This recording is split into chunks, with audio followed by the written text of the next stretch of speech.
Baba yetu na Mungu wetu, tunakutukuza kwa neema uliotupatia.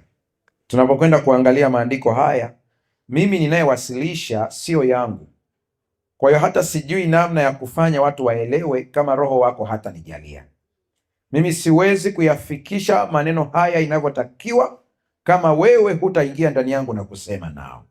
Nami nakusihi, kwa kuwa unajua mahitaji ya kila mmoja wetu, ukaseme naye kwa lugha atakayoielewa, ukamtimizie haja ya moyo wake, ili baada ya somo hili kila mmoja akauone wokovu wako na kuokolewa. Neema yako inatosha. Kwa jina la Yesu tumeomba na kuamini, amen.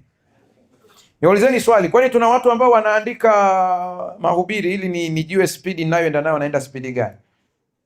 Tuna watu wanaoandika kwenye madaftari? Hebu nyosheni mikono nione waandishi kwanza, ili nisiende kwa spidi kali ya kuacha. Asante, wako kadhaa. Haya, kama unaandika kichwa, andika siri ya kupata haja za moyo wako. Nimesemaje? Unaandika hiyo, alafu tutaona hii ni siri. Kila mmoja hapa alipokaa kuna mambo ambayo anahitaji. Hebu nisikilize kidogo. Mungu hajaumba maroboti. Mungu ameumba viumbe wake wakiwemo sisi na malaika, akatuumba katika staili ambayo Mungu ametupatia uhuru wa kuchagua. Kwa usije kutarajia kwamba Mungu atakushushia Roho Mtakatifu akwambie leo ukavae shati jeupe. Ukisikia Roho Mtakatifu anakwambia vaa shati jeupe, huyo sio Roho wa Mungu, ni pepo amejidai kuwa Roho wa Mungu. Mtazame jirani yako, mwambie umeelewa au adadavue tena. Anasemaje? Yaani Roho wa Mungu hawezi kukuelekeza rangi ya nguo utakayovaa, sio kazi yake. Ila yeye kazi yake ni wokovu, akusaidie uache dhambi, uache matendo mabaya, akuelekeze kwenye hatari, upite uwe salama. Hizo ndio kazi zake. Mungu ameumba viumbe wenye uhuru wa kuchagua. Nadhani mmesoma lesoni ya wiki hii vizuri, hii ambayo inapita. Mmeisoma vizuri. Kama hujasoma basi kaisome tena, ukarudie vizuri. Rudia tena na lesoni ya wiki ile iliyopita. Hii imepita na ile nyingine tena irudie. Ile iliyopita ilikuwa inakazia sana juu ya tabia ya Mungu. Nakumbuka vizuri ya kwamba Mungu amejengewa picha ambayo sio sahihi. Mnaofuatilia vizuri kwenye mahubiri huko, mnavyoangalia klipu vya kwangu vikisambaa vile vizuri, maana kuna sawa nakata maeneo wanayotaka tu wao wenyewe. Lakini siku zote nimekuwa nikikazia hoja hii, nahitaji picha halisi ya Mungu irudishwe katika akili za wanadamu. Na ni Mungu yupi huyu? Ni Mungu mwenye upendo. Haleluya. Amejaa rehema na kweli. Si mwepesi wa hasira. Sio huyu ambaye tumejengewa kwenye akili tu, ambaye unamuona kama Mungu mbabe. Kwa hata tukiomba tukisema Baba yetu uliye mbinguni, unamuwaza kwa picha ya baba yako aliye nyumbani. Mbabe ambaye ukikaa vibaya tu umekula kofi. Mungu mwingi wa rehema. Haleluya. Si mwepesi wa hasira. Njoo angalie kwenye laana, maana kuna sasa Mungu analaani. Mimi sikatai. Hiyo ni lugha inayotumika. Lakini mimi ukiniuliza kabisa Mungu halaani, utaniambia mbona kuna maandiko kadhaa yameonekana Mungu akiwa na laani. Sikia nikwambie, kwa tabia ya asili ya Mungu, Mungu halaani, ila anatoa matokeo ya mtu aliyekwenda kinyume na kanuni. Kanuni zinampiga mtu yeye mwenyewe, sio kulaaniwa na Mungu, ila anapigwa na matokeo ya kwenda kinyume na Mungu. Nikuulize swali. Baba yako anakuambia usishike huo waya wa umeme ukiwa umechubuka, maana ukiushika utapigwa shoti. Ukaenda ukapigwa shoti kwa kushika ule waya. Baba yako amekulaani? Hata mkiniambia kwamba pale kwenye kitabu cha Mwanzo, ile ni lugha ya kibinadamu ambayo inatumika tuweze kuelewa. Inategemea mwandishi alivyokuwa ameandika. Anaposema kwamba umelaaniwa wewe. Mnakumbuka kwa jasho, kwa ardhi imelaaniwa. Mnakumbuka hiyo kitu Kwa hiyo unafikiri Mungu ndiye amelaani nini? Ardhi. Sio kweli. Mungu hakulaani ardhi. Sisi ndio tulivunja kanuni za kimungu zikaleta matokeo mabaya kwenye ardhi. Mungu kwa rehema zake hawezi kulaani vile, ila sisi ndio tuliokosea. Tatizo ni kwamba kwa tabia yetu tuliorithi kwa baba yetu Adamu, hatukubali makosa, ila huwa tunatafuta nani ametuingiza kwenye kosa. Hujanielewa bado? Adamu, umekula tunda, ni huyu mwanamke. Unakumbuka hiyo kesi eh? Mama, umekula tunda, nyoka. Kwa siku ile tu ambaye yeye hakupewa ruhusa ya kujitetea ni nani? Ni nyoka peke yake. Mungu atusaidie sana. Tutaelewa mbele ya somo. Tuendelee kufuatilia vizuri. Sasa sikiliza. Mungu hakuumba roboti. Ameumba binadamu ambaye amempa uhuru wa kuchagua. Kwa hiyo kuna sana kuacha mwenyewe ufanye nini? Uchaguzi. Ukipata matokeo ya uchaguzi wako, ukachagua katika ujinga wako, ukapata matokeo mabaya, usimlaumu Mungu ila jilaumu wewe mwenyewe. Ndio maana huyu Mungu anatuambia tafuteni maarifa, tafuteni hekima. Kwa nini? Ili ujue namna ya kutenda, usije ukaingia kwenye matatizo, kwa sababu Mungu hajaumba robot, ameumba binadamu mwenye uhuru wa kuchagua. Nikasema hivi, ukisikia mtu amekuambia Roho Mtakatifu amemwelekeza avae shati ya kijani, shati ya bluu, shati nyeupe, huyo sio roho wa Mungu, ni mapepo yamejidai kuwa roho wa Mungu. Maana roho wa Mungu hapangi rangi za mavazi.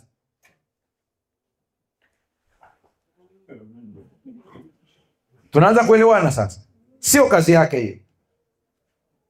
Ila kule kwa ganga wa kienyeji wanaopiga ramli, wao ndio majini yao yanaweza kuwaongoza mpaka nguo ya kuvaa. Wao wanaongozwa kabisa. Mimi nilikuwa na babu yangu ambaye alikuwa ni mganga wa kienyeji maarufu kabisa kule kwenye milima ya Upare Same, anaitwa Mzee Saidi Kanyani. Ukifika kuna masaa ambayo akipikiwa chakula chake, sio masaa, kwanza chakula chake kinapikwa kwenye sufuria ambayo hairuhusi kushika masizi. Kwa hiyo inabidi utumie mkaa. Na uwe makini, mkaa umewaka kweli kweli. Na ni mzee ambaye watu walikuwa wanatoka mpaka Zanzibar wanakuja kwake hapa. Waganga ndio wana masharti hapa. Ukiona mtu wa Mungu anakuambia roho wa Mungu amenitokea leo, ameniambia nisile pilau, huyo ni jini. Hoja ya kutokula pilau inahusika na sayansi. Lazima ujifunze, ujue madhara ya wali. Maulaga ndugu yani. Ni mabaya mpaka yanaua nini ndugu. Hey. Maulaga ndugu utayajua tu, si umekuja huku kwetu, utayaelewa vizuri. Sasa sikiliza, kuna vitu unavihitaji kwenye maisha yako lakini uvipati. Mtume Yakobo ameeleza, anasema mnatamani lakini hampati. Tuko sawa sawa? Alafu anaongezea tena, anasema na pia hampati kwa kuwa hamuombi. Umeona hizo kanuni hizo eh? Lakini anaongezea, anasema na tena ikitokea mmeomba, mwaomba namna gani? Vibaya. Tuna balaa. Kuna saa unatamani hupati, na nakwambia lakini kuna kanuni rahisi sana, omba basi ili upate. Anasema ukiruhusiwa kuomba tena unaomba vibaya. Kwa nini? Anasema mwisho unataka upate ili uvitumie kwa tamaa yako wewe mwenyewe. Mungu nisaidie nipate pikipiki. Mungu anakuuliza ili nini? Wanikome. Jamani, huku kwetu kijijini ukipata pikipiki si una kitu cha maana kabisa. Tuongee ukweli jamani. Ni kitu cha maana kabisa. Maana huwezi kuniambia hapa uombe gari. Gari unaweza kuingia nayo maporini huko. Kuna maeneo huwezi kufika, ila bodaboda inafanya nini? Lakini kumbe unasema nipate boxer, watanitambua hapo kanisani. Unasubiria ule muda watu ndio wamejaa kanisani, ndio unaingia na boxer lako ili waanze kuuliza nani fulani, boxer. Hiyo Mungu anasema majibu kama ya maombi hayo Mungu hawezi kukupa. Na ikitokea umepewa, jiangalie mara mbili. Huenda aliyekupa sio nani? Sio Mungu. Lakini kuna siri ya kupata chochote unachokitaka. Ni kwa nini kuna baadhi yetu wanafanikiwa vizuri katika masuala yao ya kiroho, masuala ya kiuchumi, masuala ya kiafya kuliko wengine? Ni kwa nini kuna watu wakiomba ni kana kwamba Mungu anawasikia kuliko watu wengine? Yaani Mungu ana upendeleo. Ni kwa nini kuna watu wengine wanaonekana kuwa na baraka kuliko watu wengine? Yaani Mungu ana upendeleo? Mungu hana upendeleo. Ila taratibu ni hii. Kuna watu wanajua nini cha kufanya na wengine hawajui cha kufanya. Kama tunaelewana hapo nipungie mkono. Ndugu zangu, mimi sihubiri na nafundisha. Kwa hiyo kama kuna sehemu ninakuacha naambia mchungaji hapo rudia tu, mambo yatakuwa sawa sawa. Natoa tu mfano sasa hivi hapo. Wakati tumeharibikiwa na hii gari yetu. Tumerudi pale kwenye kujaza upepo. Bwana mdogo ambaye anatujazia upepo alivyoona tairi ina shida. Mimi mwenyewe Tomba sio mtaalamu sana. Nikawa namuelekeza. Natafuta pancha haoni. Nikamwambia basi tafuta, akasema ngoja nimwagie maji. Akamwaga maji pale juu kwenye tairi. Haoni. Mwisho nikamwambia ndugu yangu, tutafute sabuni ya unga. tujaze hapa tuweke tuilowanishe vizuri, lile povu tukipiga kwenye tairi inakuwa rahisi kufanya nini? Kuona. Akaleta kweli, baada ya kuleta tukaona kumbe inatoa upepo huku pembe, ila yeye alishatuambia hii tairi inatakiwa ifunguliwe, na ikifunguliwa niweze kuweka oko humo ndani ili uweze kuziba. Amekuja huyu jamaa ambaye nakwambia ndio vijana, huyu mwenyekiti hapo, yeye simple tu, alikuja tu akacheki inatoa pembeni, jamaa akacheka sema ni mchanga huu. Nikamwambia tutoe tairi, asema hakuna kutoa tairi hapa. Akashika tu chuma la nguvu pale, toa pepo kidogo, anaanza kugonga pembeni huko, anasafisha. Akasafisha mpaka tukaweza kufika hapa tulipo. Umeona, yeye ameweza bila kufungua nini? Vivyo hivyo kwenye maombi na maisha ya kiroho iko hivyo hivyo. Naomba unisikilize vizuri, maana baada ya hapa nahitaji Mungu akusaidie maisha yako yawe vizuri kabisa. Iko hivi hivi. Kuna mtu ambaye anajua abonyeze batani gani na mwingine hajui. Kwa hiyo kuna mwingine anaomba dakika 2 matokeo yametokea. Kuna mwingine ataomba miezi 3. Naongea hili kwa njia ya kwa lengo la kufundishia, sio kiburi. Naomba unisikilize vizuri. Tulikuwa tuko Mwanza Kirumba kwenye uhamisho pale. Baadaye tuko nyumbani kwa mchungaji hapo, kuna binti moja akaja, alibatizwa kutokea Uislamu. Amekuja kanisimulia story yake. Tuko na mchungaji wa wakati huo, tumekaa pale nje. Amenisimulia story yake ya maisha yake. Akaniambia jinsi alivyofunga kwa ajili ya tatizo alilokuwa nalo. Amefunga karibia siku 21 lakini shida iko pale pale. Sasa mchungaji yuko hapa na mimi niko na yule binti pale tumekaa. Aliposimulia maliza, mimi nikawa natabasamu. Mpaka kaniambia, pastor, yani shida yangu yote unatabasamu. Nikamwambia natabasamu kwa sababu kwanza nakuhurumia. Tatizo hili hukupaswa kufunga siku 21. Ilikuwa ni kiasi cha kuomba tu linaisha. Sasa umekaa na njaa. Yaani kuna vitu vya kufungia, hivyo vinaruhusu. Kuna vitu ukifunga nitakuelewa, lakini sio hili. Hili ni maombi tu linaisha. Sema nimeomba imeshindikana kabisa, ngoja uone kwamba ni kadogo kuliko unaofikiria wewe. Tukaomba chini ya dakika 1 akafunguliwa. Baadaye akaniambia, hivi mbona mimi sikuweza? Yaani sio kwamba mimi nipo karibu na Mungu zaidi kuliko yeye. Usije ukanukuu vibaya. Sina maana hiyo. Sisi wote ni watoto wa nani?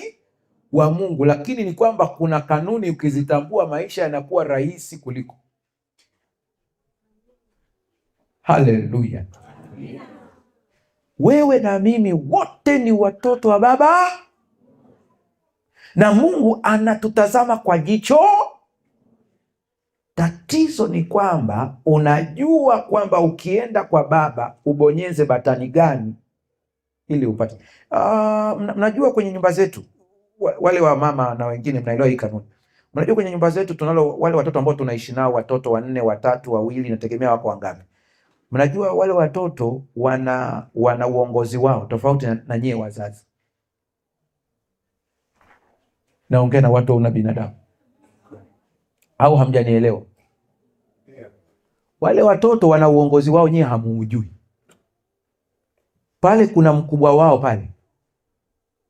Wana taratibu zao. Yaani nyie mkiingia pale nyumbani unajua kuleta chakula, kupika na kufanya nini. Hata pale chumbani kwao kuna mmoja ambaye ndiye anaongoza wenzake. Tandika wewe. Wewe usimsumbue mwenzako. Yupo.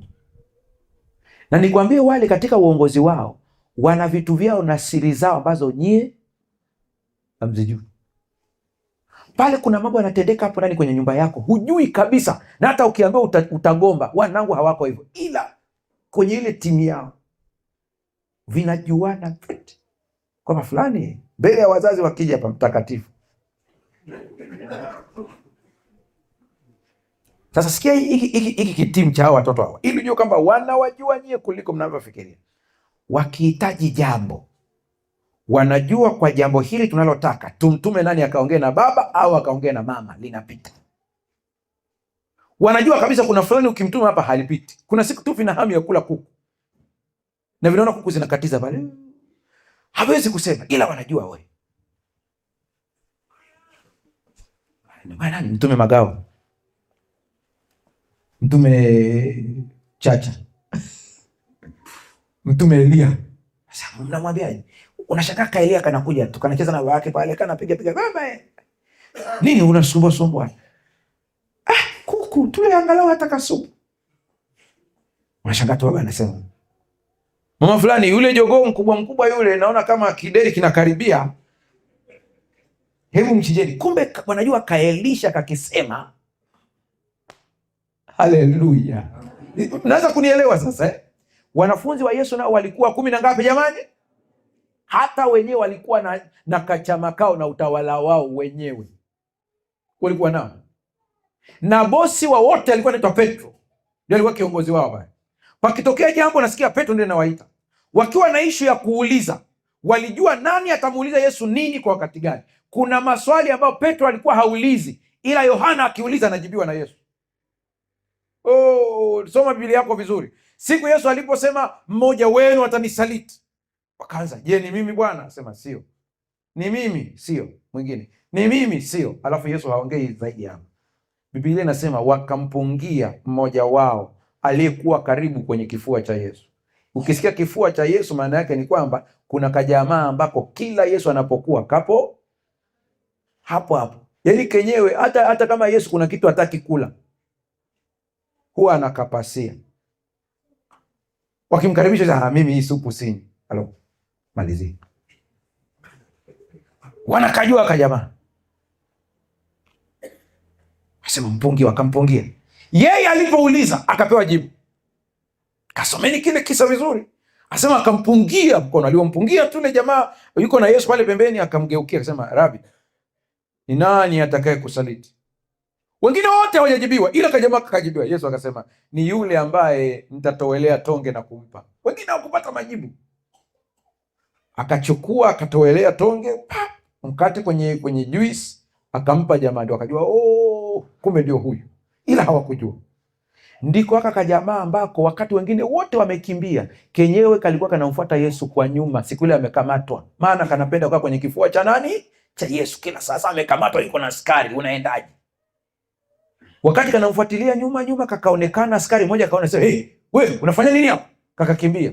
Kalipokimbia, unajua wenzetu walikuwa wanavaa kama wagogo wanaovaa kiasili, zile nguo za kigogo za asili zile tunazihitaji na walikuwa wanavaa vile vile Wayahudi. Msije mkaona kwamba siku hizi wanavaa manguo, walikuwa wanavaa kama wagogo, kama Wamasai. Kajamaa kakatoka spidi, nguo yake ikashikwa na nani? Na mwiba. Kakawaza kurudi kuchukua nguo au kuokoa maisha. Kakaachana na nini? Na nguo. Kakaenda hivyo hivyo kalivyozaliwa. Break ya kwanza nyumbani. Bwana, kuna nini? Sasa nipeni nguo kwanza ndio niwasimulie kilichotokea. Ndiko kalikomfuata. Sasa kakiandika hii hadithi, hakakujitaja kwamba mimi ndiye nilie. Kakasema mmoja wa wanafunzi wake, yule aliyependwa, akakimbia hadi akaacha nguo akatembea uchi. Hakajisemi kwamba mchungaji unamaanisha nini? Ni kweli kuna karama za Roho, lakini kuna watu walijua batani ya kubonyeza. Haka jamaa ninakowaambia habari zake kanaitwa Yohana. Mnajua ndiye aliyeishi miaka mingi kuliko wote. Kuna siri alizijua. Ndiye waliyemchemsha kwenye mafuta. Walijaribu kumuua kwa sumu, ikagoma. Wakajaribu kumuua kwa kumpiga, ikashindikana. Mwisho wakasema tuchukue mafuta, lami, tumchemshe. Wakamchemsha kwenye lami ikagoma kumchoma. Wewe unachoma hadi wewe hapo mkaa tu, sio kuchoma mkaa. Mwenzio mafuta alifanya nini? Yaligoma. Yaani alichemsha mafuta akasema tunachoma watu, lakini huyu ndiye huyu. Wakamchukua Patmo, wakasema tumpeleke Patmo, akikaa peke yake atakufa. Maana binadamu ukimtenga na wenzake anafanya nini? Anakufa. Ile wanamwacha Patmo kwenye kisiwa, pupu anamwacha hapo, anaondoka. Malaika anamtokea. Umeona kajamaa kanavyopendwa Ndio kanaandika habari yenyewe, kanasema yule mwanafunzi aliyependwa. Sio kwamba Yesu alikuwa na upendeleo, no, ila haka kajamaa ndio kalijua kanapendwa. Ndio maana nawaambia hata we mwenyewe usisubiri mpaka mchungaji akwambie unajua Yesu anakupenda. Jiambie mwenyewe, yani jiambie kabisa ninapendwa na Yesu. Yani jiambie tu wewe mwenyewe. Ukijiambia mwenyewe mpaka mapepo yataogopa. Anapendwa, tusikae kwake. Ila wewe kila siku ni kulalamika tu. Sikia ile andiko sasa. Zaburi 37. Mstari ule wa 4 ndio ametusomea ndugu yetu pale, anasema nawe utajifurahisha kwa Bwana, naye atakupa haja za moyo wako. Sasa angalia, kuna kanuni iko hapo ya muhimu sana. Kanuni ya kwanza ni kujifurahisha katika Bwana. Kwa hiyo usikimbilie tu kwamba utapata haja za moyo wako. Cha kwanza lazima ujifurahishe katika Bwana. Lakini twende zaidi hapo. Hebu turudi, ngoja kwanza niwaulizeni swali. Wote mmepata hiyo Zaburi 37? Hebu ifungueni wote. Ukifika hapo sema amina. Kama hujafika sema nisubiri. Haya, tunakusubiri wewe, ongeza spidi kidogo. Kuna vitabu ambavyo ukipata shida kuvipata sikushangai, lakini Zaburi nao unahangaika kuipata. Ningekuambia Habakuki, ningekuambia kitabu gani kigumu, Zefania au Yuda. Unajua kuna kitabu kinaitwa Yuda, kina sura moja tu. Haya, kama umefika hapo sema amina. Sikia maneno haya, fungu la kwanza. Usikasirike kwa sababu ya watenda mabaya, usiwahusudu wafanyao ubatili. Yaani kwa lugha nyingine, nitazameni sasa. Ukiona watu huku wanatenda mabaya, unawaona maisha yao, yaani kuna watu ambao unakuta ni lijambazi lakini likilima linavuna. Kuna lijamaa halijui kusali kabisa, aliendi kanisani lakini na maisha mazuri, watoto wake wanaishi vizuri. Anasema hao watu ukiwaona usije ukachanganyikiwa ukafikiri ni watu wema, ukaanza kuona mimi nina faida gani naye mtumikia Mungu, kwani kuna faida gani? Ngoja niwe kama wao. Hapana. Namba 2, fungu la 2. Maana kama majani watakatika mara, kama miche mibichi watanyauka. Fungu la 3. Umtumaini Bwana ukatende mema, ukae katika nchi, upendezwe na uaminifu. Haleluya. Vitu vingapi muhimu? Cha kwanza umtumaini nani? Namba 2, ukatende kitu gani? Mema. Ukae katika nchi, upendezwe na uaminifu. Watoto wa Mungu, kabla hujapewa haja ya moyo wako, ambao ndio fungu la 4, umtumaini Bwana. Tumaini lako wewe umejenga kwa nani? Tumaini lako huenda umejenga kwa ndugu yako, huenda umejenga kwa mchungaji wako, huenda umejenga kwa mtoto wako, huenda umejenga kwa mjomba, umejenga kwa watu ambao karibu nao wana vyeo, wana fedha, ukajenga tumaini kwao. Umekosea. Amelaaniwa mtu yule amtegemeaye mwanadamu, yule ambaye anamfanya mwanadamu kuwa kinga yake, na moyoni amemwacha nani? Bwana. Sasa unasema mchungaji, maana yake ni nini? Acha Mungu akuletee watu wa kukukinga kwa kumtegemea Mungu, sio wewe utegemee watu wa kukinge na huku umemwacha Bwana. Ukiona kuna mtu ulitarajia kwamba atakusaidia, mjomba wako atakusaidia kazi, atakupa mtaji, rafiki yako atakufanyia, na ukashangaa wote wamekuacha. Mtu alikuahidi kitu, unashangaa na kupiga chenga. Usiendelee kumbembeleza mtu, achana naye. Wengine Mungu anawaondoa katika maisha yako, maana misaada yao haina baraka, ina laana. Mungu akaamua kuwaondoa kwao. Acha Mungu akuletee mtu sahihi. Sio kazi yako kubembeleza watu, ni kazi yako kumwomba Mungu. Kazi yako ni kumwomba Mungu, niletee mtu sahihi. Kazi yako ni kumwomba Mungu, nipe hekima ya kumtambua rafiki sahihi. Nipe hekima ya kujua hekima. Tegemee Mungu, tumaini Bwana. Namba 2, ukatende mema. Ndugu zangu, tunatenda mema sio ili tuingie mbinguni, tunatenda mema kwa sababu sisi ni watoto wa Mungu aliye hai. Kitendo cha kuwa mtoto wa Mungu inakubidi utende mema. Na mimi nakuambia, Waswahili wana msemo mzuri ambao mimi nimeupenda sana. Waswahili wanasema wema hauozi. Yaani jambo utakalomtendea mtu jema lolote lina malipo yake. Usipolipwa, bahati mbaya tu ni hii ambayo Mungu mwenyewe anajua. Hii kanuni ya asili ambayo nimeifundisha sana kule Magomeni, nilifundisha karibia siku 3 nikielezea kanuni za asili na matokeo yake. Hii kanuni ya asili shida yake ni moja tu. Inapokuja kukulipa huwa haikuambii na kulipa kwa sababu gani. Mchungaji, hapo hatuja kuelewa. Utakayo utendewe na watu nayo watendee. Si unajua hiyo kanuni eh? Alafu kanuni ya pili nasema kipimo utakachompimia mtu ndicho utakacho. Kikiwa kikoje? Tunaanza kwanza, kinafanya nini? Kinajaa. Kikijaa, kikisugwasugwa. Hiyo ndio kanuni kwamba mtapewa, si ndio hivyo?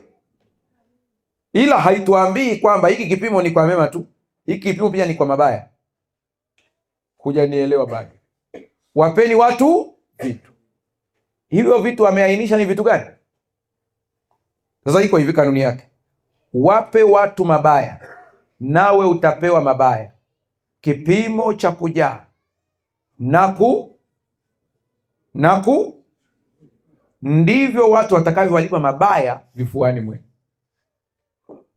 Wapeni watu mema, nanyi mtapewa.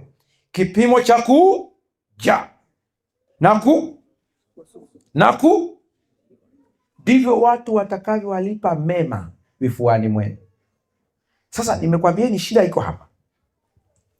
Siku ukilipwa jema, huwa kanuni ya asili haisemi leo unalipwa jema kwa sababu ulimsaidia bibi kizee kubeba kuni. Huwa haitangazi. Sijui unanielewa hapo.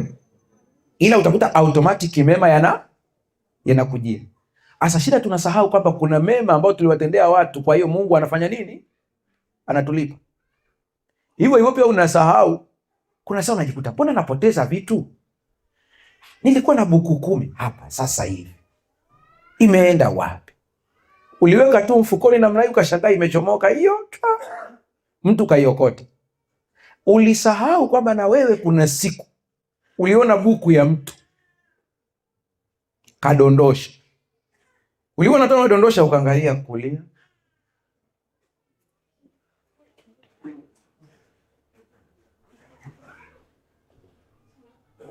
ukaikanyaga, ukatulia. Ubanduki pale, kumbe una mpango wako, watu wapungue, ufanye nini? Uokote buku. Taratibu. Na waokotaji wa design hiyo wakisha wakati wakimaliza wanapiga mlunzi kabisa, ili usijue amefanya nini, ameokota. Akiondoka anasema mambo super, leo nimeokota. Yule bwana naye kule hajui kinachoendelea. Mwisho anaenda, kumbe ile buku alikuwa ametumwa akanunue voucher. Daia anakwenda anahangaishwa, yale machungu alionayo yanakurudia. Kwa zile hela ulizochukua, buku inaendelea kuzaa. Kadri siku zinavyoenda inafanya nini? Inazaa. Maana andiko linasema wapeni watu vitu. Na andiko linasema utakacho mtendea mwenzako nawe utatendea. Kwa hiyo mpaka siku inatosha, zimefika buku 10. Inabidi kanuni ya asili ije ikuchape, buku 10 za watu zifanye nini? Ziende. Sasa zitaendaje? Na wewe na buku 10 zako hapo umeweka. Umekazana kabisa, yani hii. Nikifika nanunua voucher buku, inabaki 9. Unajua tunapangilia hela zetu kweli kweli hapa. Hii 9 hii nitaenda kulipa marejesho buku 5, nabaki na 4. Hizi 4 hizi, unga kilo 1 sikosi, nyanya na samaki wale wakavu wa kukausha. Piga huwa hapa sikosi angalau kijiko cha 500 cha mafuta ya kupikia. Hapa imetosha. Piga buku yako hapa. Safari. Ile unakatiza mitaa, unasikia afana. Njoo nikwambie kuna jambo bwana. Unaenda. Unapiga story mpaka story zimenoga umejisahau. Unaweka tu mkono mfukoni hapa, kuna kitu ulikuwa unatoa, ili wakati unatoa ukavuta na ile buku 10 ikashika hapa hivi. Kuna mtu kimemtokea kitu hapa anaponitazama. Sasa pastor usinikumbushe machungu. Ile unaitoa na maji inachomoka ile kidondoka hivi, hata una habari. Kuna jamaa naye kule anaiona, anakutazama pale ulipo, akiona ubanduki na hataki watu wengine waone, anawahi pale ulipo, anakwambia halo, kumbe nataka kutoa eneo ili afanye nini? Aiokote. Halo, vipi? Twende tupakae pale bwana. Kwani hapa vipi? Twende bwana, acha usimama hapa. Ile unaondoka na shuka na iokota mnaenda mnapiga stories za ukweli na uongo, buku 10.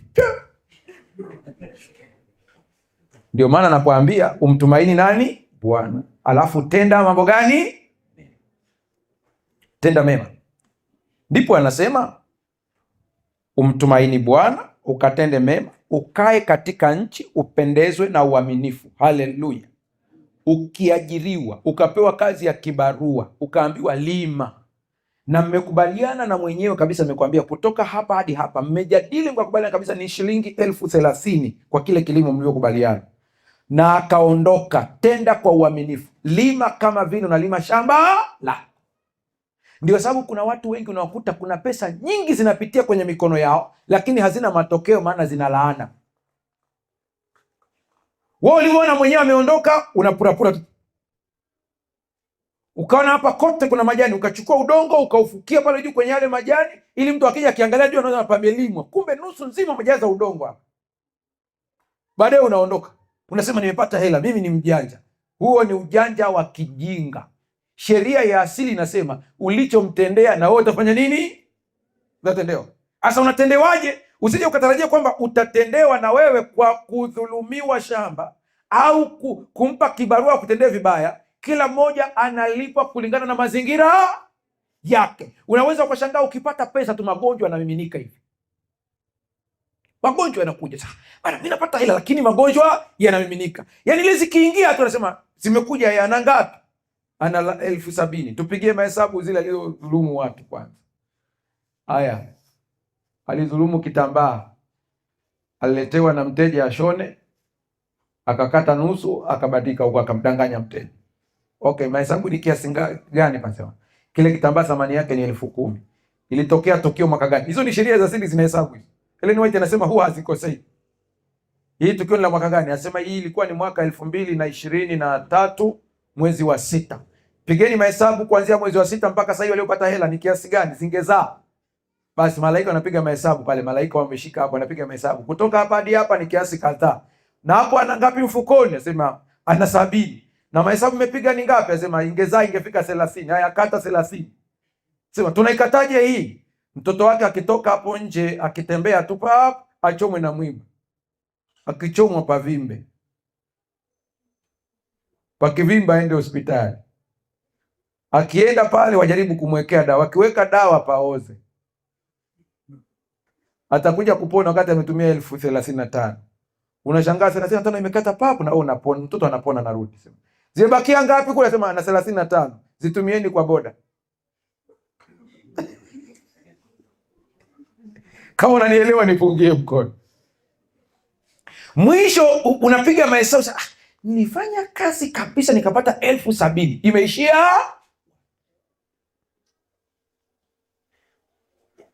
Naamini kuna mtu Roho wa Mungu anasema naye hapa. Mmoja anasema, mchungaji, kama tumetenda haya yote, sasa tufanyeje? Tubuni mrejee. Nenda katubu na usirudie tena. Ukiungama kwa Mungu kwa toba ya dhati, ukaanza kujitolea we mwenyewe kusaidia maskini na kutenda mema, utapunguza madhara. Sijakwambia utayaondoa. Utafanya nini? Utapunguza. Utapunguza. Ili andiko linasema umtumaini Bwana ukatende mema, ukae katika nchi, upendezwe na uaminifu. Ndipo anakuja fungu la 4, nawe utajifurahisha kwa Bwana, naye atakupa haja za moyo wako. Kwa kabla ya kulia kujapata haja za moyo wako, anza kuangalia hizi kanuni za mstari wa 1 mpaka mstari wa 3. Haleluya. Ukianza kuangalia wa 1 mpaka wa 3 ndipo utajua kwamba hivi nilichemka wapi. Nakimbia haraka sasa ili tuweze kufunga, watu waende nyumbani. Sikiliza maneno yafuatayo. Neno kujifurahisha katika Bwana katika muktadha huu halimaanishi tu kuwa na hisia za furaha, bali ni hali ya moyo inayotokana na uhusiano wa karibu na Mungu. Kwa lugha nyingine, kuwa na uhusiano wa karibu na nani? Na Mungu, kiasi kwamba changamoto yoyote ikitokea, unajua Bwana ataitatua. Haleluya. Ukiwa na uhusiano wa karibu na Mungu, kuna baraka zinakushukia. Natoa mfano kwa mwenyekiti wetu wa kipindi cha leo hapa. Natoa tu mfano kwake. Tuchukulie kwamba huyu bwana, mimi ni mchunga ng'ombe. Nina ng'ombe wa kutosha kabisa. Wengi kabisa. Nakamua maziwa. Ninamtuma huyu anipelekee maziwa kwa mchungaji Chacha. Huyu bwana nikimwambia kuna lita 20 za Pastor Chacha hapa, mpelekee maziwa, mimi automatic nitajisikia aibu kumtuma huyu bwana bila kumpa maziwa. Automatic siku akipeleka lita 20 na mimi nitamwambia lakini katika peleka yako kuna lita 2 za nani? Na kilichofanya bwana nimpe ni mahusiano. Tuko katika mahusiano ya karibu. Tuko sawa sawa? Mtu yeyote ambaye ana mahusiano ya karibu na Mungu na anajua hizi kanuni, Mungu anamfanya kuwa mfereji wa kupitishia baraka kwenda kwa watu wengine, na wakati Mungu akizipitisha, na huyu mtu naye pia hubarikiwa. Haleluya! Mimi kila nikiombea watu, sio kwamba wale watu wanabarikiwa na mimi nabarikiwa pia, ila sharti ili nikiombea watu wabarikiwe na mimi nibarikiwe, sharti ni hili: niwaombee kwa moyo wa furaha, nikitamani mafanikio yao na kuyafurahia. Ndio maana wakati Mungu ananifundisha hii huduma nikiwa mdogo, niko chuoni mwaka wa pili, Mungu akanipitisha kwenye shule yake. Alinipitisha kwa namna hii. Alikuja kijana anasoma chuo, na mimi wakati huo niko chuo nafanya uamsho Tabata. Mungu akaniletea huyo kijana. Yule kijana nimemaliza tu mahubiri pale, mimi ni mwanafunzi wa uchungaji. Akaniambia, mchungaji, naomba uniombee, na shida ya ada. Nikamshika mikono, tukaomba tukiwa wawili. Baada ya kuomba akaondoka.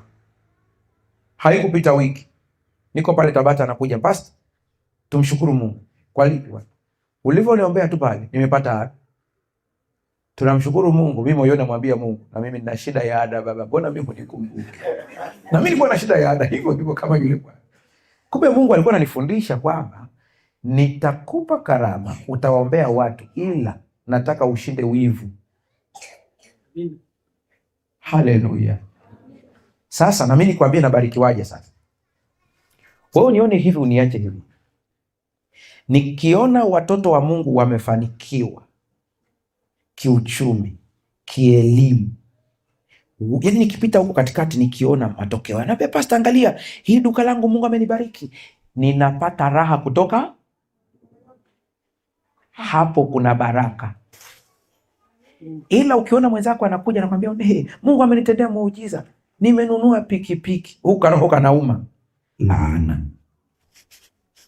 Unamchekea tu, hongera, huko moyo unasema silipata hata pancha. Furahia baraka za wengine kutoka wapi? Moyoni. Na ukijisikia wenzako wanabarikiwa, roho inauma, nenda ukafanye maombi ya kufunga, maana huyo ni pepo. Na Mungu akusaidie, unasalisali, ungepewa maduguri ya kichawi ungeloga.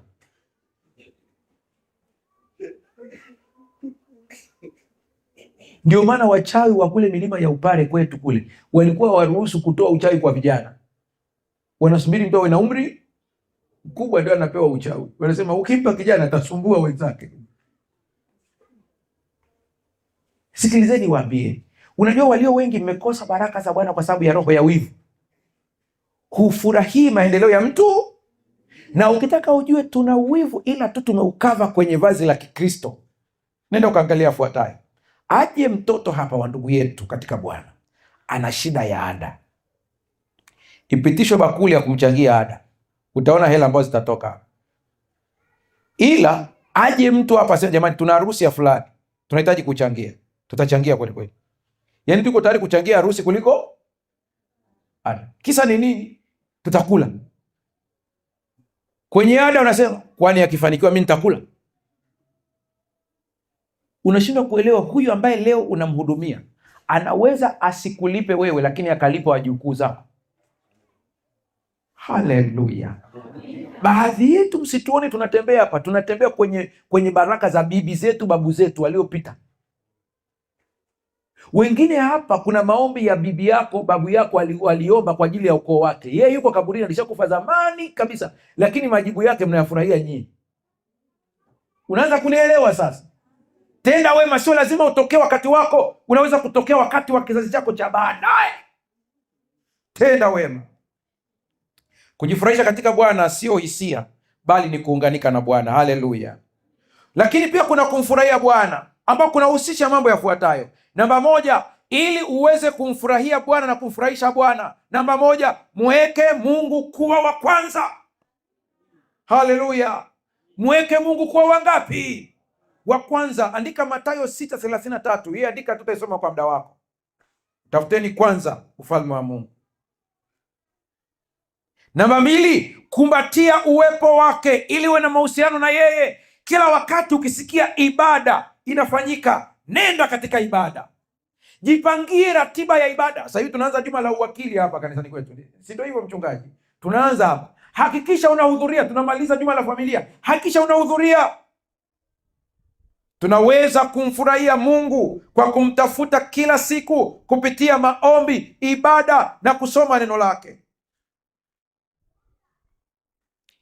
Kwenye kitabu cha Yohana 14:15, moja ya njia nzuri ya kumfurahisha Mungu na kumfurahia ni kutii maelekezo yake. Mkinipenda mtazishika nini? Amri zangu. Kuna kitabu kinaitwa The Desire of Ages, ukurasa wa 302, paragrafu ya 3, cha Kiswahili ni Tumaini la Vizazi Vyote. Anasema wale wanaotafuta furaha ya nje ya Kristo watajua kuwa jitihada zao ni bure. Wanaweza kuwa na urithi mkubwa wa kidunia, lakini bila uhusiano wa kweli na Mungu hawatapata amani ya kweli. Mmeisikia hiyo vizuri? Ukitafuta raha nje ya nani? Ya Kristo. Anasema ni kweli, hizi mali kuna kanuni tu, ukizitafuta utapata pesa nyingi sana, lakini huna furaha ya kweli. Kuna watu ukiwaona, usiwaone wakiwa wanapita watu na magari yao ya maana. Kuna mtu ana gari zuri, ukimwona anatembea, lakini lina masharti kwamba akipanda hapo asivae viatu. Kuna mwingine utamwona na hela nzuri kabisa, maisha yake ni mazuri, lakini amepewa masharti kwamba asilale kwenye godoro. Kwa hiyo maisha yake yote unayemuona analala kwenye ngozi. Kuna mwingine unamuona hapo ana mambo mazuri kabisa. Kuna mmoja alikuwa sharti gumu. Lile sharti na yeye sijui kwa nini alilikubali, maana lilimshida akafa. Ni mtu wa kule Ghana.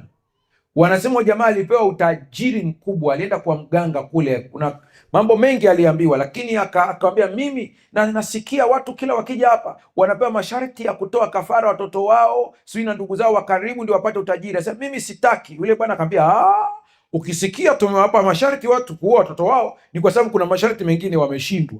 Akasema yaani masharti gani hayo ambayo unaona ni magumu hadi utoe kafara mtoto? Akasema mimi nataka hayo, maana sitaki kutoa kafara watoto wako. Akasema basi tutakupa masharti mazuri tu, mtoto wako hutamuua yeyote wala ndugu yako, ila utakuwa tajiri. Na kweli jamaa alikuwa tajiri kweli kweli, ila sharti moja tu, hakikisha katika maisha yako yote mtu yeyote asije akakuchekesha. Wengine tayari mmevunja sharti hapa sasa hivi. Umeona sharti hilo ni gumu. Jamaa akasema ni bora ile kuliko kuua nani? Mtoto. Akakubali sharti. Wanasema yule jamaa alikuwa hacheki, alijikaza kabisa, lakini ilitokea siku moja mtoto wake kipenzi kabisa akaja akamuuliza swali ambalo lilimchekesha. Yaani nikiwatazama hivi kila mtu anatamani ajue ilikuwa swali gani. Alivyocheka tu ndio ilikuwa mwisho wake. Sasa unaniambia alikuwa anamudu vipi kuishi bila kuchekeshwa? Wanasimulia hii hadithi, wanasema huyu jamaa alikuwa hapendi kuchangamana na watu. Kwa kila dakika yeye yuko peke yake tu. Msiba ukitokea atahakikisha anatoa kila aina ya pesa kwenda kumwakilisha kule, na atatuma familia yake au nini. Bwana hakanyagi popote. Mkimwona ametoka ni huyu ametoka ameenda kwenye biashara zake, na akiingia kwenye biashara ni mkali. Kwa hiyo watu wote wanamwogopa. Kumbe ule ukali ni ili asije akachekeshwa. Akija hapo ni kuvuruga tu sikujinga hapa wewe. Umekaa tu hapo. Bosi basi. Kumbe ni mkwale, ni msimzoee. Maana ukimzoea utaleta utani. Atacheka. Kumbe shetani anamwambia tutakuwinda tu. Hawata kuchekesha wengine wote, ila atakaye kuchekesha ni mtoto wako kipenzi. Siku hiyo tu mzee ametulia kwenye kochi, katoto hapo. Baba. Eti siwapi.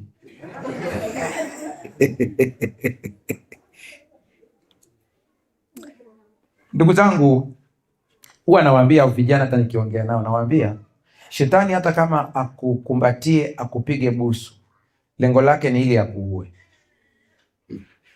Ni bora kufa ukiwa maskini kuliko kufa ukiwa tajiri lakini upande wa shetani.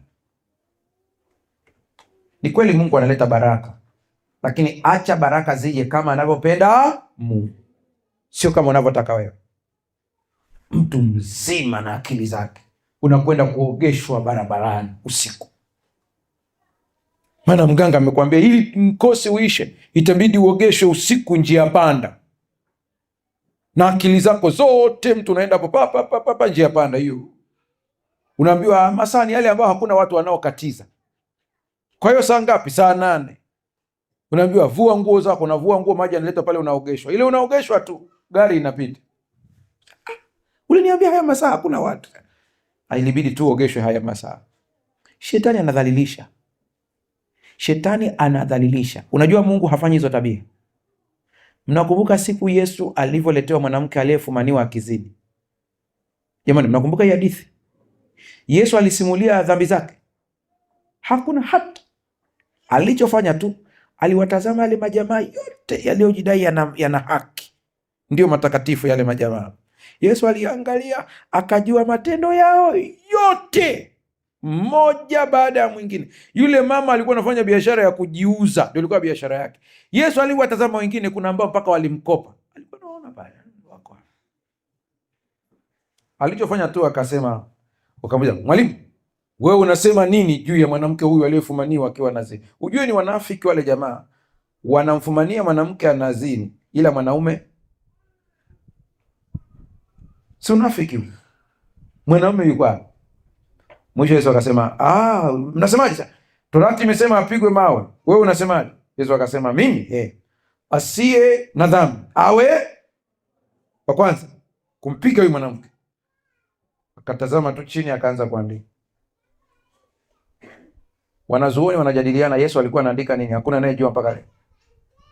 Ila wanazuoni wanahisi, wanasema hivi, aliandika dhambi zao kwa kuwa anawajua wote, na kwa kuwa yeye ana uwezo mkubwa, akiandika hivi mara moja, kila anayetazama, hata kama mko 20, unakuta jina lako na listi ya dhambi zako wote. Sasa kwa kuwa wote mmeangalia pale, unakuta jamaa yako naye kaangalia pale. Kicheki pembeni, kuna huyu jamaa ameoa nyumbani kwako, amemoa binti yako, naye anaangalia pale pale. Kwa hiyo ukiona za kwako, Yesu anaficha siri, hataki huyu unajue, kila mmoja anaangalia za kwako. Kwa hiyo ukiona ya kwako, ukipiga jicho huku unahisi kama naye jamaa kaona za kwako. Kumbe kila mmoja anaona za kwake. Kila ukitazama kuna mwingine naye kaangalia. Mwisho aibu inakushika, inabidi unyanyuke mwenyewe, huyo unaondoka. Yesu yuko busy. Fulani bini fulani, tarehe 7 mwezi wa 3 saa 4:15 eneo fulani. Mazingira yalikuwa ni haya, chumba namba 3. Yesu endelea kuandika, shuka la blue. Wakaondoka mmoja baada. Yesu aliponyanyuka tu akamwambia, mama, watu wanasubiria mawe ya. Unajua pale ambaye alikuwa hana dhambi alikuwa ni huyu mmoja. Ni nani? Yesu peke yake. Sasa yeye ndiye anatakiwa mpige mawe yule mama sasa, maana yeye ndio mwenye haki. Yesu aliponyanyuka tu akamwambia, mama, wako wapi washtaki wako? Maana mama alikuwa ameangalia muda wote chini, anaogopa, anasubiria mawe yanaanguka, akashangaa yaanguke. Wako wapi? Ndipo naye ananyanyuka sasa. Asema, Rabi, mwalimu, siwaoni. Yesu anamwambia, hata mimi sikuhukumu. Hiyo sentensi ina maana kubwa sana. Hata mimi nisiye na sikuhukumu. Enenda zako, usitende dhambi. Baadhi ya wasomi wa theolojia wanasema yule mwanamke alienda kurudia, maana ndio ilikuwa biashara yake, yani ndio kipato chake, anakula, hana namna.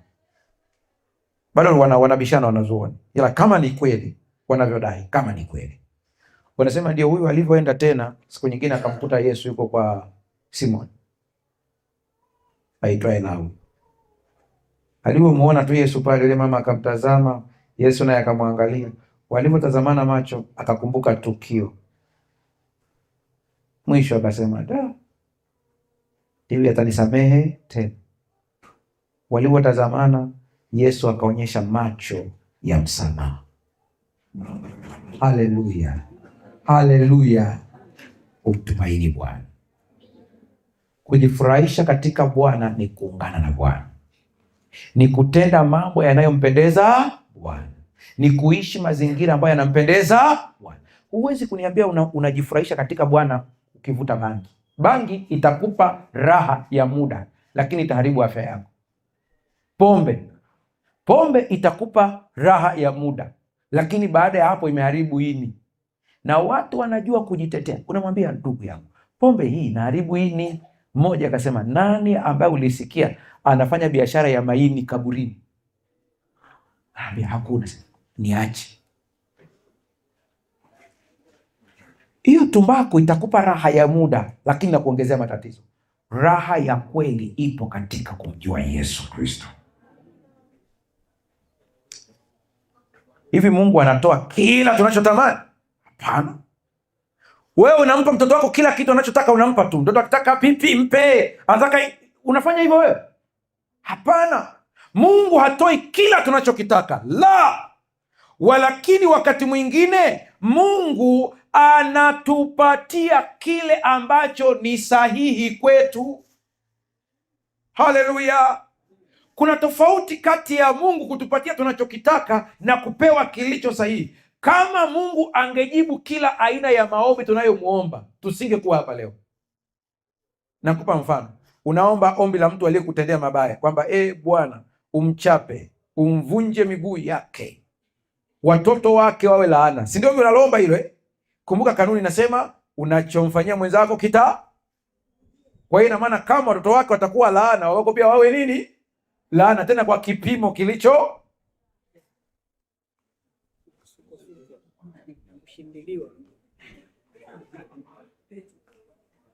Kwa kuna sana wewe unaomba, Roho Mtakatifu anasema ili ombi nikilipeleka kama lilivyo hii, uko mzima unalaaniwa.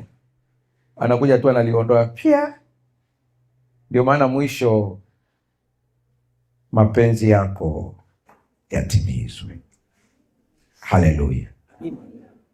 Inawezekana kuna mtu katikati yetu hapa anasema, mchungaji, nimekuwa nikimwomba Mungu vitu, lakini huenda sikuzingatia hizi kanuni za awali.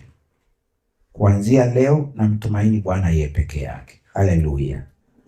Nitahakikisha ya kwamba ninatenga muda kwa ajili ya Mungu wangu, kwa sala, kwa maombi na kusoma neno. Lakini inawezekana unasema, kuna wakati nimeomba vitu huenda ni kinyume na kile ambacho kingekuwa baraka kwangu. Kwa kuanzia sasa nabadilisha staili ya kuomba. Ninamwambia Mungu, kile ambacho ni chema nipatie, kile ambacho ni kibaya niepushie. Ikiwa hili ndilo ombi lako, naomba usimame. Ukubali majibu ya Mungu, kwa sababu kuna saa wewe wakati umemwomba bodaboda, yeye ameshaona hiyo bodaboda kwamba itakupeleka utaongeza mke wa pili. Yeye ameshaona kabisa hiyo bodaboda itakufanya ukutane na majambazi usiku wa kumalize. Kwa ukiona kuna vitu vingine amechelewesha, sio kwa sababu hatakupa, ila anahitaji akutengeneze tabia kwanza. Haleluya. Kuna baraka nyingine kabla hazijaja, inabidi tabia yetu ifanye nini? Itengenezwe, ibadilishwe iweze kufaa. Ikifaa, Mungu anatushushia zile baraka. Inawezekana hata katikati yetu kuna wagonjwa. Mungu anakwenda kukuponya leo. Changamoto zote ambazo zimetokana na nguvu za adui, Bwana anakwenda kukuweka huru. Ninakuachia dakika moja ukiwa umesimama, mwambie Bwana haja ya moyo wako. Fumba macho yako, omba kimoyo moyo, jirani yako asisikie.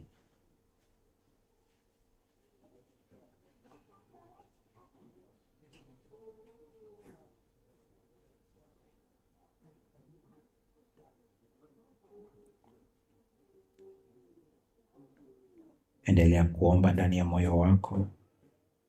Wakati unapoendelea kuomba, ninajua kuna ndugu zetu wengine ambao wanatutazama kwa njia ya television.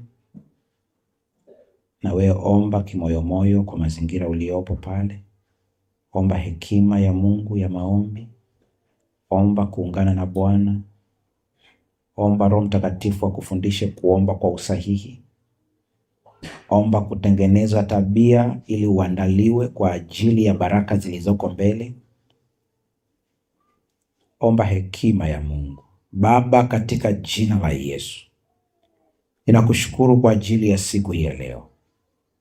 Tumeisikia sauti yako ya kwamba wewe utatupatia haja ya moyo. lakini kumbe lazima tujifurahishe katika Bwana. Tumetafuta furaha nje yako. Kuna watu wametafuta furaha kwenye sigara, kwenye pombe, kwenye madawa ya kulevya, kwa wanawake, kwa wanaume. Wametafuta furaha katika starehe za dunia hii. Leo umewaambia kwamba hakuna furaha nje ya Yesu Kristo.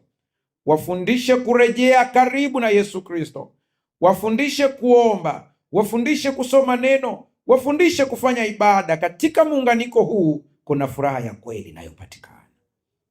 Katikati yetu Baba, kuna watoto wako wanaleta haja zao. Mmoja na changamoto ya afya, amekuwa na ugonjwa kwa muda mrefu. Baba, anamleta katika mikono yako. Wewe ambao unaisikia sauti hii, ombi hili, wewe ambao una changamoto ya ugonjwa, ninapoomba sasa, taja jina la ugonjwa ndani ya moyo wako. Taja jina la ugonjwa ndani ya moyo wako. Mungu wetu ndio ambao ulisema ya kwamba mtauambia mlima huu ng'oka ukapandwe baharini. Na ugonjwa huu ambao mtoto wako ameutaja kwa jina, ukang'olewe na kutupwa baharini kwa jina la Yesu Kristo. Iokoe familia yake. Endapo yuko mama, baba ambaye anaomba kwa ajili ya watoto wake, leo wakaone muujiza. Baba Mungu wetu, ikiwa kuna mtoto mdogo yuko hapa na ombi lake analeta mbele yako, naomba ukamjibu ili kawe nifundishe kwa mtoto huyu, akafundishwe kwa njia ya Roho Mtakatifu ya kwamba wewe ni Mungu unayejibu maombi. Naomba kwa ajili ya kazi zao za mikono. Wapo wakulima wako hapa, bariki mashamba yao.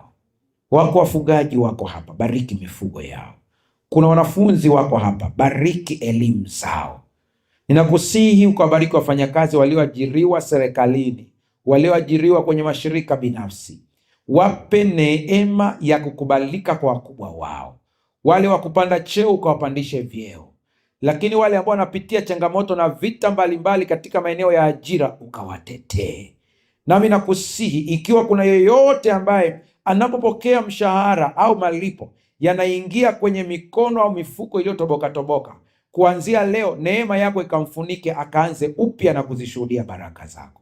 Asante, maana wewe ni Mungu na umesikia na unakwenda kutenda kuliko tulivyotamka. Kwa jina la Yesu Kristo tumeomba na kuamini, amen. Bwana awabariki sana.